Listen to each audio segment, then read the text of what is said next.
O Juan Rodrigues está com a gente, tem um convidado super especial nesse momento olímpico que o Rio de Janeiro vive e o Brasil como um todo. O Juan Rodrigues tem um convidado para falar sobre isso. Tudo bem, Juan? Boa tarde. Tudo bem, Cadu? Boa tarde para você, amigos ligados aqui na Bradesca Esportes FM. E temos um convidado que tem a ver com a Olimpíada e também com o futebol, né? Afinal, jogou muita bola, tanto numa seleção olímpica, que foi medalhista de bronze em 96, quanto na equipe do Flamengo e participou do revezamento no Espírito Santo, revezamento da tocha. Sávio, eu queria agradecer a sua participação aqui na Rádio Seu Esporte, um dia depois do feito, né, de levar a tocha olímpica. Como é que foi para você a sensação de tê-la nas mãos e poder carregar por alguns metros?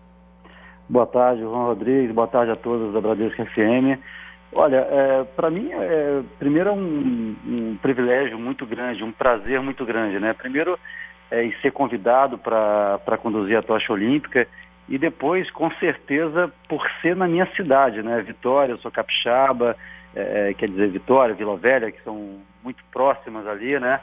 E você está tendo essa oportunidade de carregar a tocha na minha cidade, compartilhando com todo o povo capixaba. Eu acho que foi muito legal, foi um prazer enorme. Eu vi a satisfação das pessoas da rua em tirar fotos e em apenas mandar um gesto de carinho. Quer dizer, significa muita coisa, significou muito para o Espírito Santo e com certeza essa Olimpíada significa muito para o Brasil também.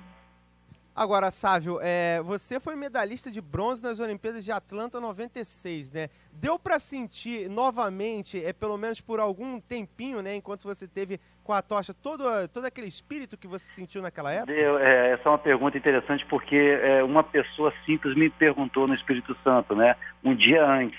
E eu simplesmente falei, olha, naquele pouco momento que eu vou ter, são 200 metros praticamente, né, é muito curto e acaba tão rápido que você fica com aquela sensação de pouco mesmo, de querer mais, né? E ali veio toda a minha história, toda a minha trajetória, desde quando eu saí muito pequeno de Vila Velha, chegando no Flamengo com 14 anos, jogando praticamente 6 anos, 7 anos no futebol de base aqui no Rio de Janeiro.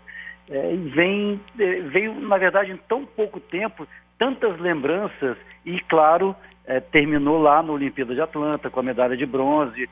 Quer dizer, para muitos brasileiros no futebol, o segundo e o terceiro lugares não significa muito, né? Não é tão importante como um título, vamos dizer assim, porque o futebol brasileiro ele foi acostumado assim, mas para mim significa bastante, muito, porque eu sempre tive um sonho muito grande de disputar uma Olimpíada, que é muito difícil, e muito mais difícil ainda você ser medalhista, né? Por isso que eu guardo com muito carinho aquela medalha de bronze em 96. Agora, você disputou uma Olimpíada e foi convidado, né, para viver esse espírito novamente, né? O que você diria para essa geração agora que vai disputar as Olimpíadas aqui no Brasil, que é uma geração que muita gente considera, inclusive, que tem potencial a chegar a ser melhor do que essa geração do técnico Dunga que está na seleção principal? Qual dica você daria, já que você esteve numa Olimpíada e ficou no quase? Olha, no futebol, principalmente, se tem uma expectativa muito grande, sempre vai ter até o Brasil conquistar a medalha de ouro. Isso não tem jeito. Seleção brasileira, por exemplo, no futebol, propriamente falando, já é uma pressão natural. Todo mundo sabe disso. Você jogar na seleção brasileira, realmente é uma pressão muito grande. E se torna ainda uma pressão maior por dois fatores principais. Por quê? Como eu disse, o Brasil não conquistou ainda uma medalha de ouro e joga em casa esse ano. E a gente tem aí uma memória recente do que significou jogar em casa, que foi a Copa do Mundo aqui no Brasil, né? E aquela eliminação na semifinal.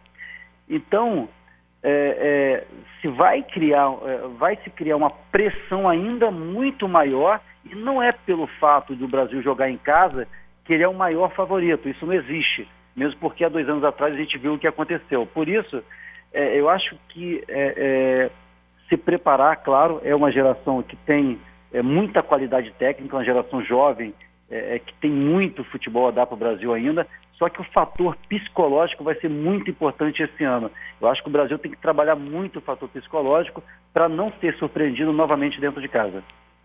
Agora, Sávio, nessa geração de agora, você olhando de fora, você consegue ver alguém que possa ter o mesmo potencial de ser como você foi, como atleta, como aquele cara que construía jogadas, que pensava o jogo? Você consegue vislumbrar alguém que possa fazer isso e chamar a responsabilidade nas Olimpíadas?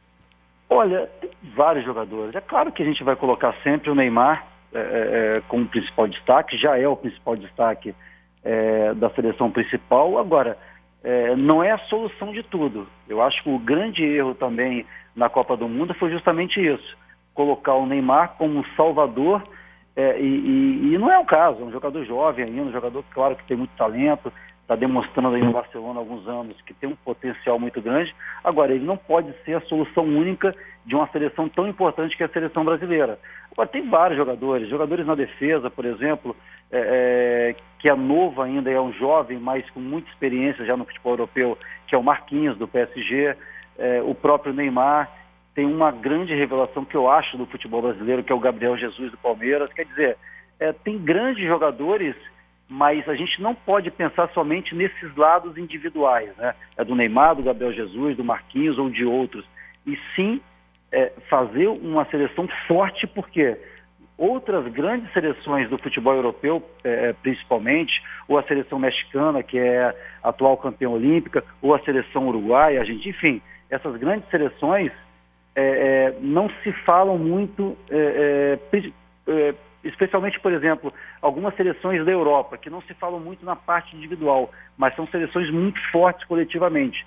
Então, eu acho que o Brasil tem que trabalhar não só essa parte psicológica, é claro, a individualidade é natural do futebol brasileiro, tem que aparecer na Olimpíada, agora o conjunto tem que ser muito forte para não ser surpreendido dentro de casa. Estamos recebendo na Bradesco Esportes FM o ex-jogador do Flamengo, Sávio, também da Seleção Brasileira e hoje em dia comentarista do Esporte Interativo. Sávio, quero te agradecer também a participação e queria te fazer uma pergunta, e é muito importante, né, para o jogador de seleção olímpica, que em alguns momentos há a liberação da convocação de 3 jogadores com uma idade acima dos 23 anos, né? E na tua ocasião, em 96, foi usado esse expediente, só que em outras Olimpíadas não. Eu queria saber de você, e esse ano vamos ter 3 jogadores acima da idade, né, dentro do permitido, que são os 23 anos acima disso. É muito importante, é muito diferente, tem que escolher perfeitamente o jogador só pelo aspecto técnico, também pelo aspecto de liderança, tem que olhar quais são as posições mais carentes. Qual é o argumento a ser usado para utilizar um jogador acima de 23 anos? Quais seriam e como você vê isso dentro do grupo? É uma questão bem delicada, né? É claro que você tem essa oportunidade de utilizar 3 jogadores acima da idade. Agora, a escolha tem que ser muito bem detalhada, né? São escolhas muito certeiras, vamos dizer assim, não somente dentro de campo, mas fora de campo também, como você falou, a questão de espírito de liderança, jogadores fundamentalmente que possam, por exemplo, fazer ali pelo menos 2 funções dentro de campo. Agora, são escolhas difíceis e por isso tem que ser muito pontual. Agora, se bem escolhido, se bem detalhado, é claro que vai ajudar muito, fora e dentro de campo. Agora a gente tem que esperar a convocação, ver os 3 jogadores que vão ser convocados acima da idade para tentar ajudar a seleção brasileira. Agora, uma outra questão importante também, né? Assim, a gente sempre trata de uma forma meio que lenda, só quem está dentro da Olimpíada mesmo vê, que é aquela questão dos jogadores africanos e a categoria de base dos times africanos, né? Eles têm um desempenho no sub-17, sub-20 e sub-23 muito grande, né? E muita gente fala que tem aquela questão dos jogadores gatos, né? Que não estão com a documentação e a regularização, né? Não são registrados na época correta. Você que esteve lá, inclusive perdemos para uma seleção africana que foi a Nigéria. Acontece isso na prática? Você vê muita diferença? Quando você esteve em campo ou vendo de perto ali os nigerianos, tem isso? É muita lenda? Já foi pior antigamente, hoje em dia já não acontece mais? Como é que você observa essa questão, que é sempre muito polêmica em questão a africanos e questões de idade? Exatamente, é polêmica.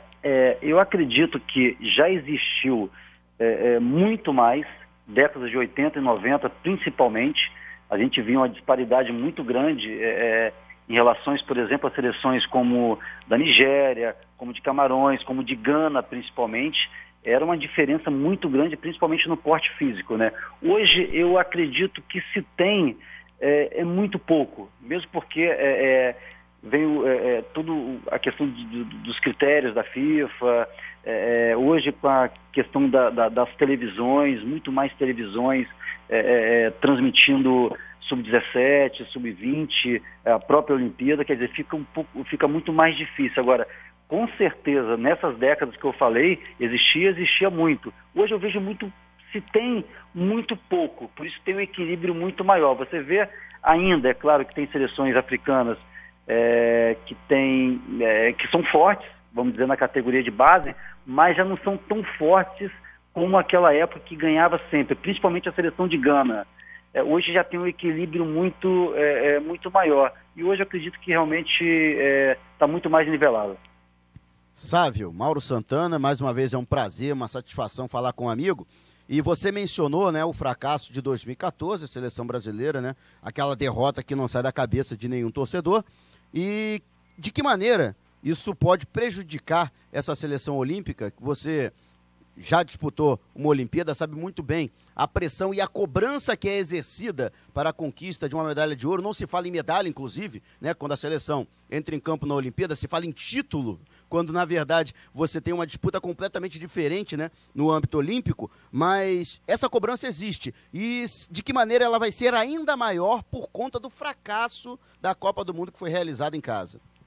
Boa tarde, Mauro. Olha, isso é muito importante. Quando eu falei anteriormente na questão de preparação física, de preparação técnica, tática, claro que são pontos fundamentais para uma grande seleção como a brasileira e principalmente jogando em casa. Agora, o fator psicológico vai ser muito importante. Eu não sei como vai ser trabalhado isso em relação aos jogadores, comissão técnica, enfim, todo o elenco da seleção brasileira. Agora, a gente tem que estar preparado sim, porque muitas pessoas falam, poxa, o Brasil esse ano é um sério candidato a ganhar a medalha de ouro, porque tem uma boa seleção e principalmente porque joga em casa. Eu acho que em casa não significa muita coisa.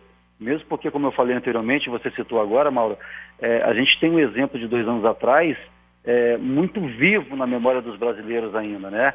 Que o fator campo, o Brasil joga em casa, o Brasil é um dos maiores favoritos, e isso pode ser usado como um adversário também. Por quê? Porque aconteceu em 2014, porque a seleção brasileira não tem medalha de ouro ainda, porque a seleção brasileira joga em casa, a seleção brasileira vai ser muito cobrada pelo torcedor, principalmente justamente pelo fracasso de 2014. Quer dizer, são vários fatores que envolvem e que, se não tiver bem trabalhado psicologicamente, e a cada etapa é uma conquista. O Brasil tem que encarar a Olimpíada esse ano como cada vitória é uma conquista e é uma etapa vencida, até sim chegar na conquista e na medalha de ouro. Nós tivemos um exemplo, por exemplo, eu vivi esse exemplo em 96, que nós, apesar da derrota para o Japão de 1-0 na estreia, depois nós mantivemos um bom futebol, uma regularidade muito boa, e até aquele jogo contra a Nigéria, onde na metade do segundo tempo ganhávamos por 3-1 e a ponto de fazer 4, 5-1, e com um simples gol na Nigéria, a Nigéria entrou com a sua força física principalmente, entrou novamente no jogo, e nós não tivemos ali a tranquilidade suficiente e uma experiência suficiente, vamos dizer assim, para manter aquele resultado. Aí fomos para o empate e depois teve a morte súbita lá, que o gol do Canu. Quer dizer, são memórias vivas na história do futebol brasileiro e que nós temos que estar preparados para ela. Bom, então dentro dessa tua resposta, eu faço uma pergunta até mais direta e acrescentando uma segunda. O Brasil será o seu principal adversário, vamos dizer assim, nesse torneio olímpico? E quais as seleções que você considera que chegam bem preparadas como as maiores adversárias do Brasil na conquista desse ouro? Olha, eu acredito que, se não trabalhar bem, se não tivermos um cuidado com essa parte psicológica, pode se tornar, sim, um adversário importante. Mas eu acho que ainda o Brasil e o povo brasileiro tem que usar a Olimpíada dentro de casa para tentar quebrar esse tabu e ganhar, sim, essa medalha de ouro. Agora, seleções importantes, a seleção mexicana é forte, não só porque é a atual campeã olímpica, vencendo o Brasil, claro, na final, na última Olimpíada, porque tem uma seleção forte, tem bons jogadores de base que jogam já a maioria nos times profissionais. A gente não pode descartar a seleção argentina e algumas seleções europeias também que são fortes, como a própria seleção espanhola.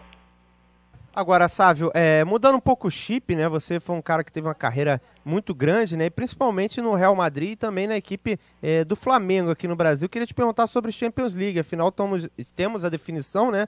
Entre o Real e a equipe do Atlético de Madrid. Aproveitar a sua presença, né? O que falar sobre essa partida, né? Um confronto decisivo em uma sede neutra, onde já tivemos o jogo na algumas temporadas. E o que é esperar dessa partida, principalmente do Atlético, né? Que vem mordido pelo último resultado negativo. Olha, é uma expectativa grande, né? Eu imagino agora como já está vivendo a cidade de Madrid, né? 2 anos atrás nós tivemos aquele grande clássico na final em Lisboa, aquele gol surpreendente do Sérgio Ramos, que levou a partida para a prorrogação, e na prorrogação o Real Madrid realmente atropelou o Atlético de Madrid por vários fatores. Agora, é um jogo muito equilibrado. São 2 times completamente diferentes, 2 times treinados de uma forma totalmente diferente também. O Simeone com a sua postura de muita força, de muita tática, de muito padrão de jogo, com a filosofia de jogo muito bem definida, um sistema de marcação muito forte, principalmente ali do setor defensivo e do meio-campo também, mas que também tem grandes jogadores, como o próprio Griezmann, que para mim é um dos maiores talentos, uma das maiores revelações dos últimos anos do futebol europeu. Tem o Fernando Torres, que está num bom momento também, está decidindo jogos importantes. O Saúl também, que é um bom jogador. Quer dizer, o Atlético de Madrid, quando se fala no Atlético de Madrid, se fala muito na questão da garra do Simeone, na questão tática, mas não é só isso. É um time muito bem compactado, muito bem definido, mas que tem qualidade técnica também. E o Real Madrid, com a filosofia de jogo do Zidane, que ele chegou em janeiro, eu participei, vamos dizer assim, acompanhei de perto essa mudança, né, com o Rafa Benítez e a chegada do Zidane. Ele mudou praticamente tudo da filosofia de jogo do Real Madrid, do conceito de jogo, do seu estilo, vamos dizer assim, muito técnico, e o Real Madrid mudou bastante. Teve um respaldo muito importante também de uma torcida exigente, que é a do Real Madrid, pela chegada do Zidane, que está demonstrando que é um bom treinador, que é um ídolo também, e teve esse carinho a mais, né? Agora ele mudou algumas peças importantíssimas, por exemplo,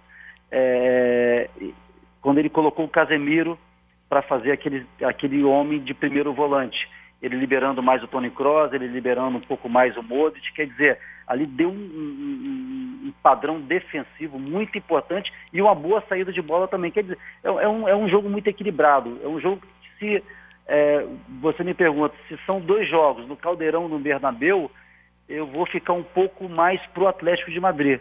O Atlético de Madrid joga muito bem nessa questão de um jogo de 180 minutos. Agora, como é um jogo único, tudo pode acontecer, e o Real Madrid tem uma vantagem muito grande no sentido de que pode alcançar a sua 11ª Liga dos Campeões, que é muita coisa. Quer dizer, é um time que quando chega à final, cresce bastante.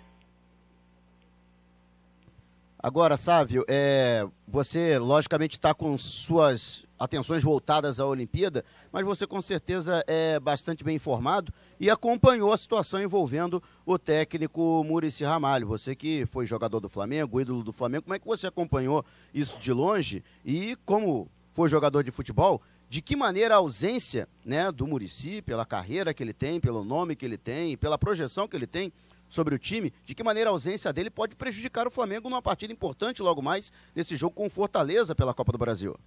Primeiramente eu fiquei muito triste, né? Eu senti bastante porque quando se trata de um problema de saúde, é sempre a preocupação a mais. O Muricy teve alguns anos atrás um problema também de saúde, quer dizer, a gente sempre fica apreensivo pelo que pode acontecer. A minha torcida é claro que ele volte, se recupere, com calma, com tranquilidade, porque a saúde está em primeiro lugar, e se possível volte o antes possível.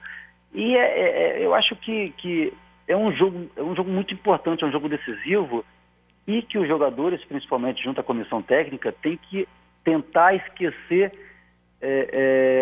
para focar principalmente nesses 90 minutos que são importantes.